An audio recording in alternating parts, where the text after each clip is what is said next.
I guess your mindset, the mindset in general, just going into the test and and I guess staying positive throughout the whole thing and how you were able to accomplish that and and actually I guess how you tackle difficult questions. So I think that would be in a 30-minute meeting, the I guess the barriers that I mean personally the barriers that I have to break through when I'm either testing or drilling or doing what I'm doing for the exam. Those are big questions, but they're definitely ones that I can address and work with you on. And first of all, I do want to say that I did not necessarily stay positive the entire time I was Oh wow. Lsat. I mean, I was at it for an entire year. So, and this exam is Wow. one of those exams that is really good at making smart people feel stupid. So Yeah. you're not alone if you have times where you're feeling a little bit down about it. It's just about getting back on the horse when you fall off, and you're going to fall off a lot. I mean, this exam is complex, it's difficult, and so it will trick you sometimes. And I guess the way to approach it is, rather than being angry with the exam or trying to argue with it, just kind of respecting that it got the better of you, because they are really good at what they do. And so I think a healthy respect for the test makers is extremely important. Yeah. But then also be proud of yourself when you get questions right, when you spot those tricks or traps. Yeah. They have a wide variety of tricks they can throw at you, and you're not falling for every single one of those, or else you'd be getting a 120. And so presumably you're doing better than that. There are some tricks that you fall for, some you don't. It's about spotting the patterns in the ones that you do fall for, analyzing them in excruciating detail so that you can avoid making the same mistakes in the future. Yeah. That's good. Yeah. That helps a lot. Awesome. And then in terms of mindset, I mean, what about, sorry, go ahead, please. No, what were you saying? In terms of mindset, I guess keeping in mind, what are your goals for this? I mean, why are you going to law school?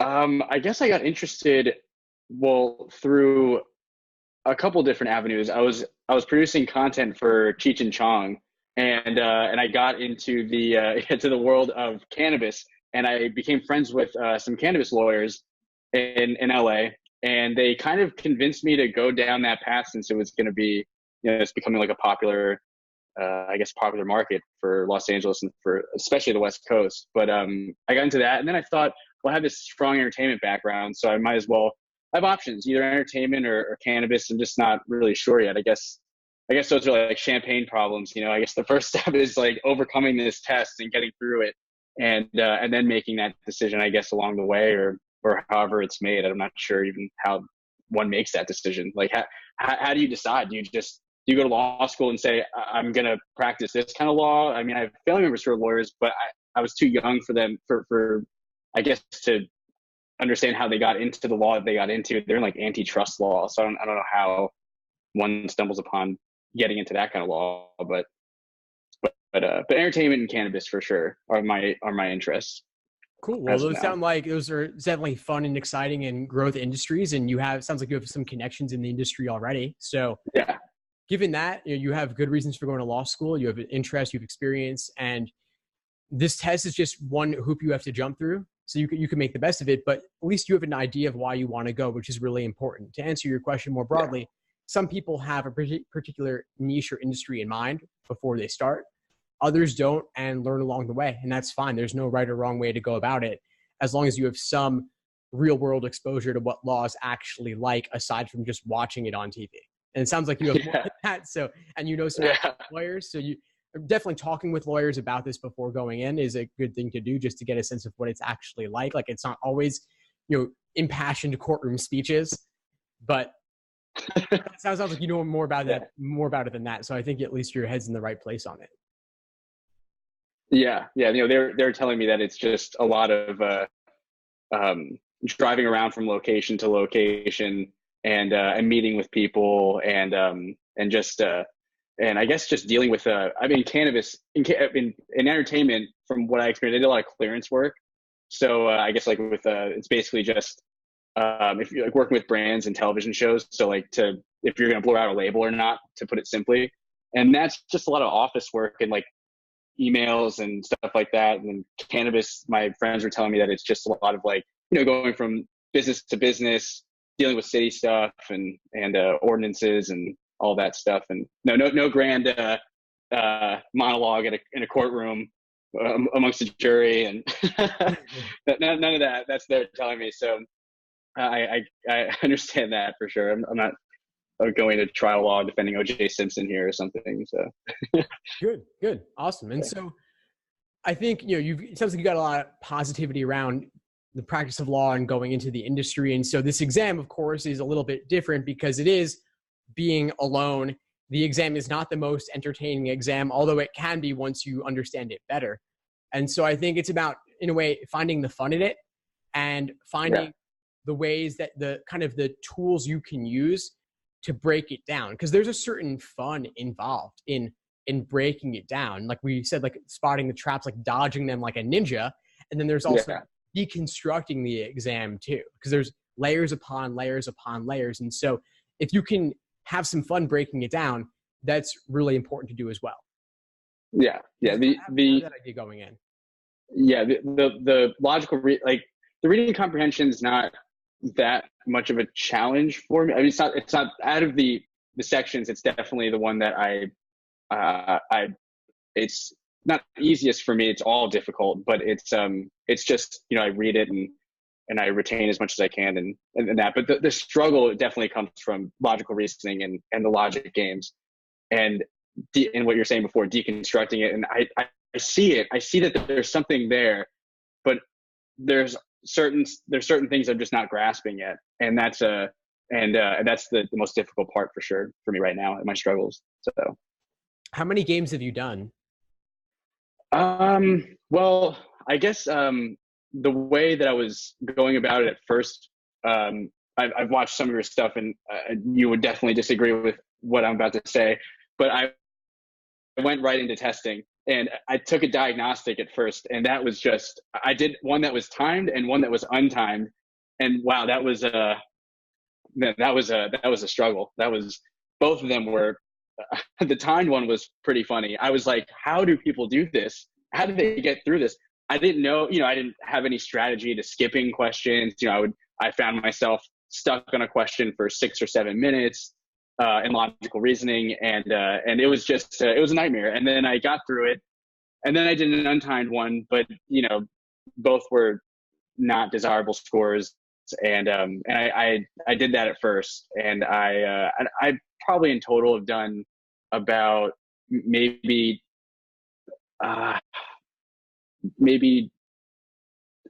10 or 11 sections worth of games, and then for logical reasoning that times 2, I guess.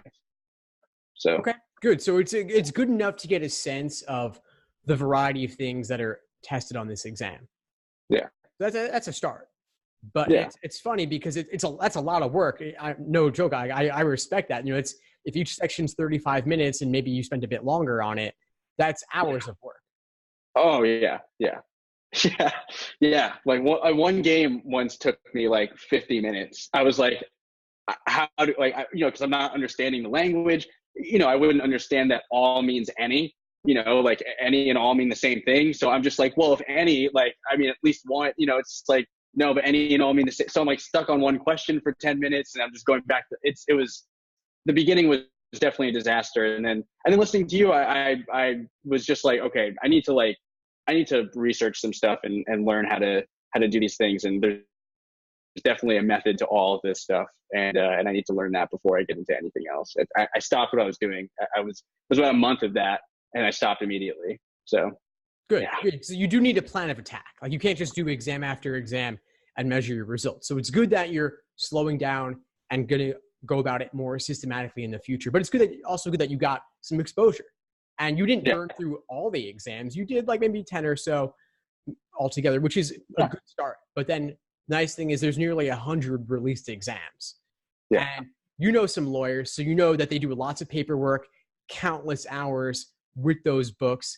And it's the same thing with the Lsat. The Lsat's good training just in terms of the endurance of how much you go through. And so the patterns in games, the patterns in logical reasoning, because the Lsat is, like I said, it's pattern recognition, seeing the traps and seeing what types of things they're talking about, what they're asking you, so that when you see it on test day, it won't be your first time interpreting that method of reasoning or making that kind of logic games diagram. It's more like, oh, this relates to that other game I did a little while ago. So you have it built in, kind of like someone who drives, if you're parallel parking, to reinvent the wheel and parallel park for the first time on a busy New York City street is going to be pretty brutal. Much easier to do it dozens and dozens of times in an empty parking lot first, right?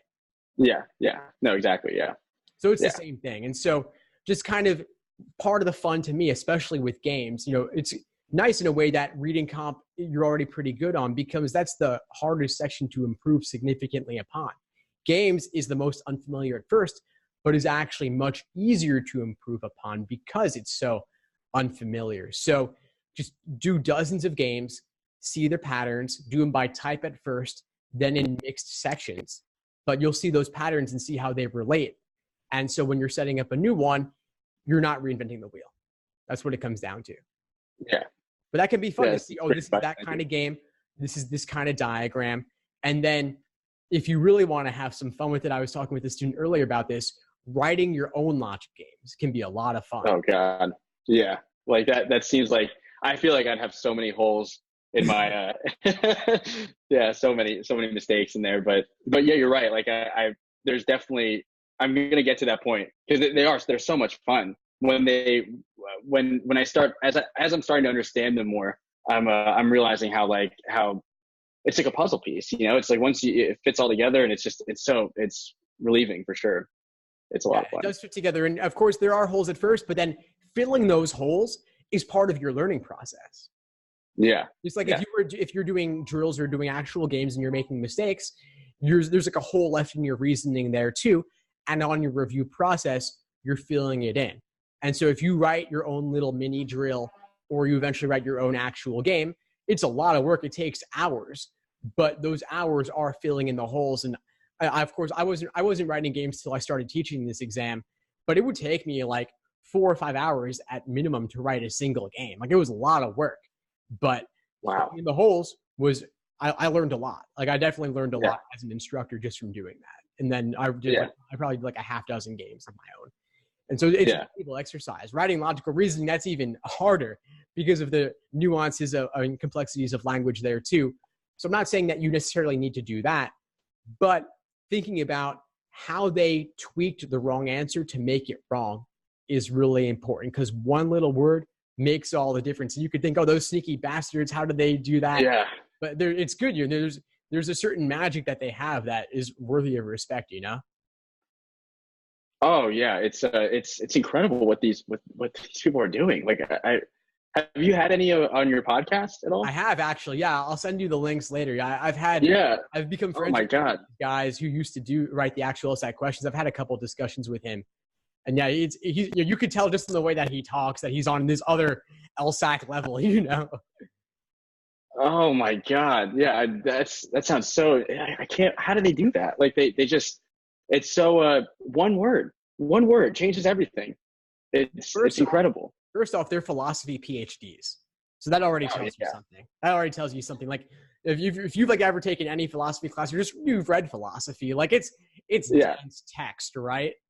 Oh my God. Yeah. I'm just sometimes I find myself on autopilot, just like I haven't understood anything that I've just read in the last like 3 minutes. Exactly. I kept flipping the pages, but if you asked me what I read, I couldn't tell you. Right. So it's like it takes them an entire paragraph for what other people would take a single sentence.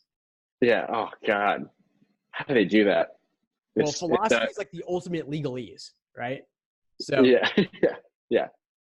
So there's something there. So I definitely listen to the podcasts with him, or there's also YouTube videos with him. And I actually have a book of interviews with him too. And you're looking for that top score. Seeing the way that test makers construct the exam is really insightful. Yeah. I'm definitely going to look into that. It's like they're like, I'm like, who are these people? It's like they're hiding, It's like, where are they coming from? Like, who are these people making these questions? They are hiding. They don't want their houses getting egged on Halloween. Yeah, exactly. They're masters at it. They really are. Yeah, they are. And so I think that, you're looking for a top score. There's like First level is just learning the different question types, ordering games, grouping games, strengthening questions, flaw questions, and so on. Then there's learning techniques to apply to the questions. But beyond that is understanding why the strategies work the way they do. And that involves some of the formulas underlying sufficient assumption questions or parallel questions or inference questions, and then kind of reverse engineering those patterns and those formulas. Like I always liken it to back in math class. I remember like high school math, they have the textbook where they tell you how the formula is derived. And like, that's all the theory that like you never want to read that because it's so dense. It's like, just give me the formula, let me plug in the numbers and solve it. And so that's like enough. That was like enough for high school. But then like for the LSAT, if you really want to get the top score, it's really seeing why the formula works the way it does, how they derived it initially, and then over time, again and again and again, mapping the words and the logical reasoning stimulus onto this formula, like evidence plus sufficient assumption equals conclusion. But then beyond that, all those multiple conditional statements within the stimulus, how each part relates, like which part's evidence, which part's conclusion, which part's the second piece of evidence that adds to the first, and so on. There's a lot of that. And so you just start with the easiest and move up from there. Yeah. That's good advice. It's been learning how to deconstruct these things, and like you're saying, just like the engineering of all of this is just oh man, it's tough. It's tough. It is. But we just have to break it down. So if there's like 3 major game types and maybe 15 different logical reasoning types, just doing them first by type, kind of learning the theory. So I guess there's like 5 stages I'll go through. First is learning the theory. So just learning the theory, reading the fundamentals, reading about the strategies and the question types. Second is accuracy, doing questions by type, untimed. Then there's individual sections. Then there's full-length exams to build your endurance. Then there's review. So it's a 5-step process. The acronym is LASER. It's like a laser approach to studying, learning, accuracy, sections, exams, and review. This is your plan of attack to go about it, not just doing tons of sections, not doing every exam from number 1 to 87 one by one over the next 87 days. Definitely not that.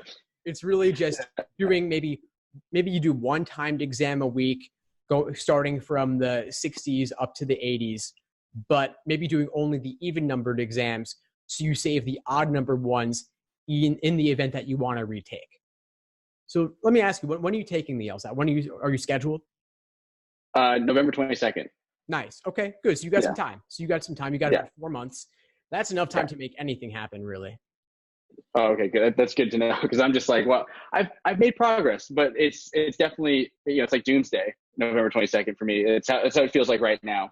So but yeah, I'm planning on taking it November 22nd, and then I will, no matter what I get, I'll probably retake it again, just because. And like in January 16th, I think is the other date that I was looking at. But yeah, but November 22nd for sure is the day. Nice, awesome. So you have enough time to slow down, just go through each of these 5 phases, start off just learning the basics and doing some untimed questions by type, then move into the timing after you give yourself the chance to learn the fundamentals. And like I said, definitely you do want to save a handful of recent exams for potential retake. And retaking is worth it because law schools don't average multiple scores. They only take the highest. And even if you didn't improve your understanding at all, through luck alone, you could do 3-4 points better. And that opens more doors too. And if not, no big deal. Yeah, that's good. That's hopefully that happens, or hopefully I score well on the first one, and then I could just use that score and move on. But I'm hoping. I really am. And you would suggest learning the basics, obviously, which is. Do you have any sources? I mean, I know you have stuff. I want to do your games, like I know that you offer $1,000 to find the if exactly, to find the flaw. any mistakes in them. Yeah, there's no mistake. No, I want to do. I definitely want to. Are they on your blog, on your website? Yeah, they're on there. Yeah, under the games, go to free stuff and then the games tab. All right, cool. And in terms of like I guess like programming for like all this stuff, like what should I do? mean, how can we like work together? How can we do this? Yeah, sure. So in terms of resources, just how to learn the basics, of course, I've got study plans on the site. I have full courses as well. The courses involve on-demand video as well as live online classes. So those are opportunities to learn the basics. And then, of course, there's also all the released exams. There's 87 numbered ones, a handful of unnumbered ones. Those are the best practice material that you could have. If you're interested in continuing with me for one-on-one coaching, we could certainly discuss that as well. I'm happy to do that. And it's really about hitting the books over the next 3-4 months to make it happen. Yeah. Any suggestions on books, or do you have any books, or you write anything? I have some guys. They're pretty bite-sized, though. I'm not into writing the 500-page textbooks. If you're looking for that, though, there are some great ones out there. I mean, there's the Power Score Bibles. There's the Lsat Trainer. There's Ellen Cassidy's Loophole in Logical Reasoning. Those are all really great resources as well, and I can send you links on those if you have trouble finding them or want the exact thing. I just read the Power Score Logical Reasoning Bible. I just finished that, and it was good. It helped a lot. It really did. It was interesting. And you think what do you think the Lsat Trainer is better than the Power Score Bible, or do you think like they're just different? I mean, at a certain level, if you're using niche LSAT materials, meaning you're using materials from a boutique company that specializes in the LSAT, then you really can't go wrong, and it becomes a matter of personal preference. Like I wouldn't use Barron's or LSAT for Dummies or anything like that. But once you're at the level of using Power Score, LSAT Trainer, or like the Loophole book, like they're all good. It's just a matter of picking and choosing what you like from each, but neither one's right or wrong. They each have their pros and cons. I mean, if you've gone through the Power Score, you may agree. I'm curious to hear your take on this in terms of potential over categorization of different questions. I feel like that's where they go. Yeah. I think, and you'll notice that especially if you do their games book. Oh, I haven't checked their games book, but for sure felt that way with the Logical Reasoning Bible. I was like, I guess like they had like I looked at your cheat sheet, and it was just so much more comprehensive than what they were doing. I mean, they had like must be true assumption, like they like all these like all these things that were put together, and I was just like, how do they? It was just it was an over categorization of the question stems and the question types for sure, and it was still a good read, but definitely for sure. Yeah, so you take the insights you like from one, you leave the stuff that you don't like, and so that's why I think reading multiple sources is good, and you can just learn more from each. If a book gives you one insight, it was well worth the purchase price and the time invested. Yeah. What would you suggest? I guess in my case, what would you suggest? So learning the basics. When would you suggest in my time frame to start taking untimed exams or timing and all that stuff? I would say give yourself at least a few weeks to learn the fundamentals, and then after that, start integrating one timed exam per week or so. And that could be one a week. That could be one every 10 days. And then you increase frequency up to become one per week if you're not there. Okay. If you're not there at the start, but one per week is good enough, especially over the course of 2 to 3 months. That'll let you get 10, 15 exams under your belt. And I do recommend ideally a minimum of 10 timed exams. Yeah. That way test A is just another practice test. Yeah, that's true. That's true. And okay, I guess what is your mindset when you approach a question? This is like one thing that it's so hard for me to get over right now, or it was, because I've stopped drilling and stuff like that, or taking or time sections or something like that.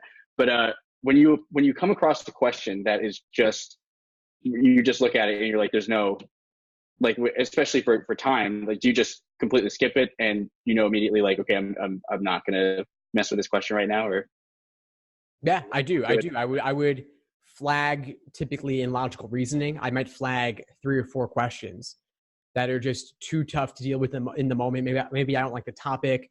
Maybe it's a really long parallel question. Maybe it's too abstractly worded and it's not clicking for me. I'll just flag it and come back to it later. And on the digital LSAT, that's really easy. They actually have a flagging tool, flagging function on the digital LSAT so that you can see at a glance all the questions you flagged, and then just with one tap of the stylus, go back to that question.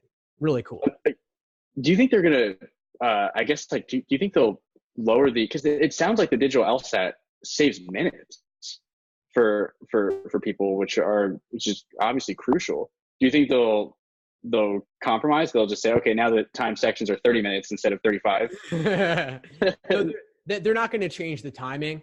And you're right that you do save time because of the being able to jump around, being able to flag things, and the bubbling. The bubbling is the biggest time saver.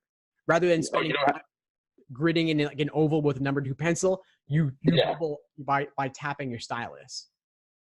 Oh my God. So with 100 ovals, 100 bubbles, that does add up. Wow. That's a time saver. That's awesome. I mean, but there are also like some downsides to the digital LSAT. Like you can only see one question at a time. You can't see the entire reading comp passage at once. So I think it kind of becomes a wash. Yeah, that's true. I could see that being, because you can just like skip a question, go back. Yeah, it's like you can see what you're. Oh, would you suggest reading the question stem first, or no? I think it doesn't matter. It's a great question. I think it doesn't matter that much. There are plenty of people who with top scores on both sides of this debate who have different answers and still do great. So I think just try out both, see what works for you. Personally, I do question stem first, but I used to do stimulus first. Oh, really? But I found that even when I thought I was doing stimulus first, I was still kind of going back and forth between them multiple times. So it kind of didn't really matter at the end. I would say that, like, I mean, that reading the question stem would, especially for logical reasoning, it would help most because you know what you're looking for immediely. Exactly. That's my thought too.